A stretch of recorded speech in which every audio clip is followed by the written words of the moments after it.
Hi friends, welcome back to our channel. நம்ம சேனலை subscribe பண்ணாதவங்க சப்ஸ்கிரைப் பண்ணிக்கோங்க, மறக்காமல் லைக் பண்ணி சப்போர்ட் பண்ணுங்கள்.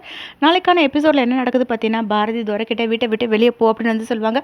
அதை கேட்ட துரை வந்துட்டு மாமா அப்படின்னு வந்து கூப்பிடுவாங்க. அறிவு அந்த இடத்துக்கு வந்துட்டு என்னாச்சு மாப்பிள்ள அப்படின்னு வந்து விசாரிப்பார். என்னை வீட்டை விட்டு வெளியே போக சொல்கிறாங்க மாமா, என்னன்னு கேளுங்க அப்படின்வாங்க. அப்போ அறிவு வந்து பாரதி கிட்டே என்ன சொல்கிற, இவர் என்னோட மாப்பிள்ள, அவர் இந்த வீட்டில் தான் இருப்பார், அவர் இந்த வீட்டை விட்டுலாம் போக மாட்டார், என்ன சொல்கிறேன்னு உனக்கு புரியலையா, நீலாம் வந்து இப்போ பணக்காரியாக இருக்கிறனால பிறந்ததுலேருந்தே பணக்காரனாக இருக்க, உனக்கு பணத்தை எப்படி ஹேண்டில் பண்ணுறதுன்னு தெரியல பாரதி, அதனால தான் நான் என்ன சொல்கிறேன்னு உனக்கு புரியாமல் இருக்குது. நான் மொத்த சொத்துக்குமே ஸ்டே ஆர்டர் வாங்கிட்டேன்.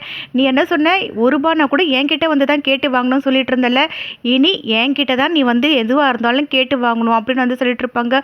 இதை கேட்ட உடனே பார்த்தீங்கன்னா ஆதி பாரதி ஷாக்காய் பார்த்துட்டு இருப்பாங்க. அப்போ அறிவு வந்துட்டு என்னமோ இந்த சொத்து வந்துடுச்சு, நீ பாட்டுன்னு இருக்கிறவங்க எல்லாத்தையும் மாற்றிட்டு என்னென்னமோ பண்ணிட்டு இருந்தல, இப்போ பார்த்தியா எதுவாக இருந்தாலும் எங்களை கேட்டு தான் முடிவு பண்ணணுமே, இந்த வீட்டில் இருக்கணுமா இருக்கக்கூடாதான்றதை முடிவு பண்ண வேண்டியது இப்போ நான் அந்த இடத்துல இருக்கிறேன், அதனால் உன் இஷ்டத்துக்கு வந்ததெல்லாம் நீ பேசிகிட்டு இருக்க முடியாது. அதுவும் இல்லாமல் துரை இந்த வீட்டில் தான் இருப்பான், அவனை போக சொல்கிற உரிமை யாருக்குமே கிடையாது. அதுவும் இல்லாமல் எந்த ஒரு முடிவு எடுக்கிறதா இருந்தாலும் ஆஃபீஸ் சம்மந்தமாக அதை நாங்கள் தான் எடுக்க முடியுமே, ஏன்னா போர்டு மெம்பர்ஸ் தான் எடுக்கணும். இந்த வீட்டில் இருக்க எல்லாருமே போர்டு மெம்பராக இருக்காங்க, நாங்கள் சொல்கிறது தான், நீ சொல்கிறதுலாம் இனிமேல் எதுவுமே பண்ண முடியாது, அதனால் கொஞ்சம் பார்த்து பக்குவமாக இருந்துக்கோ அப்படின்னு சொல்லிட்டு அங்கேருந்து போயிடுவாங்க. பாரதி வந்து ஆதிக்கிட்ட என்ன பண்ணுறது அப்படின்னு வந்து கேட்பாங்க. ஆதியை வந்துட்டு இது எல்லாத்துக்குமே காரணம் நீங்கள் தான், எல்லாத்தையும் ஆரம்பித்து வச்சது நீங்கள் தான் அப்படின்வாங்க. அது கேட்ட பாரதி எனக்கு என்ன தெரியும் ஆதி இந்த மாதிரி நடக்கும்னு நான் கொஞ்சம் கூட எதிர்பார்க்கவே இல்லை, நான் கேட்ட விஷயத்த நீங்கள் சொல்லியிருந்தா இந்த மாதிரி எதுவுமே நடந்திருக்காதுல்ல அப்படின்னு வந்து சொல்லிட்டு இருப்பாங்க. அதை கேட்ட உடனே பாரதி வந்துட்டு இந்த மாதிரிலாம் நடக்கும்னு நான் கொஞ்சம் கூட எதிர்பார்க்கவே இல்லை ஆதி, எனக்கு இந்த சொத்து முக்கியமே கிடையாது, இது எல்லாத்தையுமே அவங்கக்கிட்ட கொடுத்துட்டு நம்ம போயிடலாம் வாங்க அப்படின்னு வந்து கூப்பிடுவாங்க. அதை கேட்ட உடனே ஆதி வந்துட்டு இங்கே பாருங்க பாரதி, ஒரு விஷயத்தை ஆரம்பித்து வச்சாச்சு, நிறைய விஷயங்கள் நமக்கு புதுசு புதுசாக வரும், அதுலேருந்து நிறைய பாடங்கள் நம்ம கற்றுப்போம். இப்போ அவங்க நம்மக்கிட்ட ஒரு சவால் வச்சுருக்காங்க, அந்த சவாலில் நீங்கள் ஜெயிக்கணும், பாரதியால் எதுவுமே முடியாதுன்னு நினச்சிட்டு இருக்காங்க, ஆனால் அது எல்லாமே உங்களால் பண்ணி முடிக்க முடியுன்றதை நீங்கள் அவங்களுக்கு நிரூபித்து காட்டணும். அவங்க பணத்தை ஒரு பெரிய விஷயமா பேசிட்டு போகிறாங்க பார்த்தீங்களா, அது எந்த அளவுக்கு முக்கியன்றதை அவங்களுக்கு நம்ம புரிய வைக்கணும். அதனால் நீங்கள் சொன்ன மாதிரி எதுவுமே பண்ண முடியாது, நீங்கள் பாட்டுன்னு ஆஃபீஸில் ஒருத்தவங்களை தூக்கிறது அது இதுன்ட்டு அவசர அவசரமாக பண்ணீங்கல்ல, இப்போ பார்த்தீங்களா எங்கே வந்து நிற்குது அப்படின்னு வந்து சொல்லிட்டு இருப்பாங்க. அப்போ தமிழ் வருவாங்க, நீங்கள் ரொம்ப லேட்டாக வந்துட்டீங்க, சரி வாங்க உங்களுக்கு வண்டியில் போகிறது பிடிக்கும்லன்னு சொல்லிட்டு பார்த்தீங்கன்னா தமிழை கூப்பிட்டு அங்கேருந்து கிளம்பிடுவாங்க. சாரதா ரூமில் உட்காந்துட்டு இருப்பாங்க, நடந்த விஷயங்கள் எல்லாத்தையுமே யோசிச்சு பார்த்துட்டு ஒரு லெட்டர் எழுதிட்டு இருப்பாங்க. பாரதியும் பார்த்தீங்கன்னா சாரதாவை பார்க்கறதுக்கு வருவாங்க. போயிட்டு அம்மா என்னை மன்னிச்சிருங்க அம்மா அப்படின்னு வந்து சொல்லுவாங்க. அதை கேட்ட உடனே சாரதா நீ எதுக்குமா என்கிட்ட வந்து மன்னிப்பு கேட்குற அப்படின்னு வந்து சொல்லிட்டு நான் தான் உன்னை மன்னிப்பு கேட்கணும் உன்கிட்ட அப்படின்னு மனசுக்குள்ளேயே நினச்சிப்பாங்க.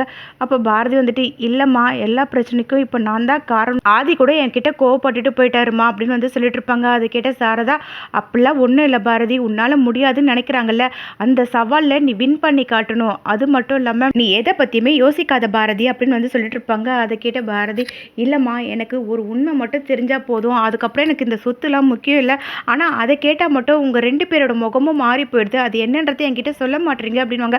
உடனே சாரதா பார்த்தீங்கன்னா அவங்க எழுதின லெட்டரை கொண்டு போய் பாரதி கிட்ட கொடுத்துப்பாங்க.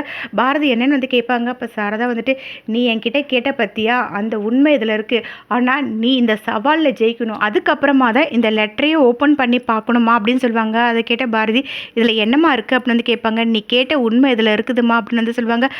இது சத்தியம் வரேன்னு சொல்லுவாங்க. அதை கேட்ட உடனே பாரதி அம்மா நீங்கள் சத்தியம் வேறு கேட்குறீங்க, அப்போ இது எந்த அளவுக்கு முக்கியமானதுன்றது என்னால் புரிஞ்சிக்க முடியுது, நீங்கள் சொல்கிற மாதிரியே இந்த சவாலில் நான் வின் பண்ணதுக்கப்புறம் தான் இந்த லெட்டரில் இருக்கிறத ஓப்பன் பண்ணி பார்ப்பேன் அப்படின்னு சொல்லிட்டு பாரதி அங்கேருந்து போயிடுவாங்க.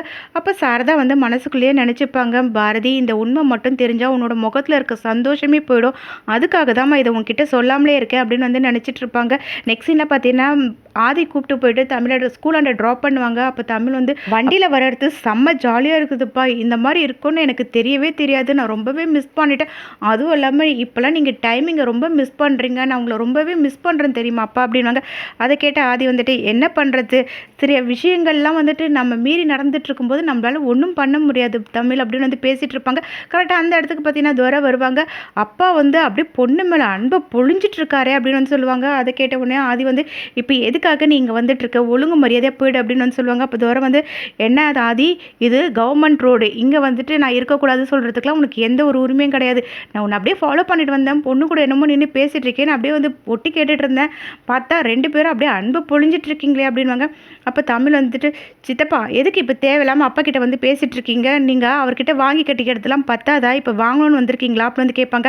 அதை கேட்டவுடனே துரை வந்துட்டு, என்ன ஆதி சின்ன பொண்ணுலாம் என்னை வந்து மிரட்டிகிட்டு இருக்கு, அதுவும் இல்லாமல் நீ என்ன விஷயத்தில் மாட்டிகிட்டு இருக்கன்றது எனக்கு தெரியும், என்ன அந்த விஷயத்தை ஓப்பன் பண்ணட்டுமா அந்த சீக்ரெட்டை அப்படின்னு வந்து கேட்பாங்க. அதை கேட்ட உடனே ஆதியோட முகமே மாறி போயிடும். உடனே துரை வந்து, என்ன ஆதி டென்ஷனில் உன்னோட முகமே மாறி போயிடுச்சு, அப்படியே சீக்ரெட்டை நான் ஓப்பன் பண்ணிட்டுமா அப்படின்னு வந்து கேட்பாங்க. ஆதி எதுவுமே பேச முடியாமல் அமைதியாக இருப்பாங்க. தமிழ் பார்த்தீங்கன்னா அதையே பார்த்துட்டு இருப்பாங்க. அப்போ துரை வந்துட்டு, இல்லை இந்த சீக்ரெட்டை வச்சு தான் உன்னை பயமுறுத்த முடியுமே, அதனால சீக்ரெட்டை ஓப்பன் பண்ண வேண்டாம், நான் இங்கேருந்து கிளம்புறேன்னு சொல்லிட்டு அவர் அங்கேருந்து கிளம்பிடுவார். இப்படி இந்த எபிசோட் ரெண்டாகும். நெக்ஸ்ட் எபிசோடில் என்ன நடக்குது தெரிஞ்சுக்க நம்ம சேனல் லைக் பண்ணுங்க, ஷேர் பண்ணுங்க, மறக்காமல் சப்ஸ்கிரைப் பண்ணிக்கோங்க. தேங்க்யூ.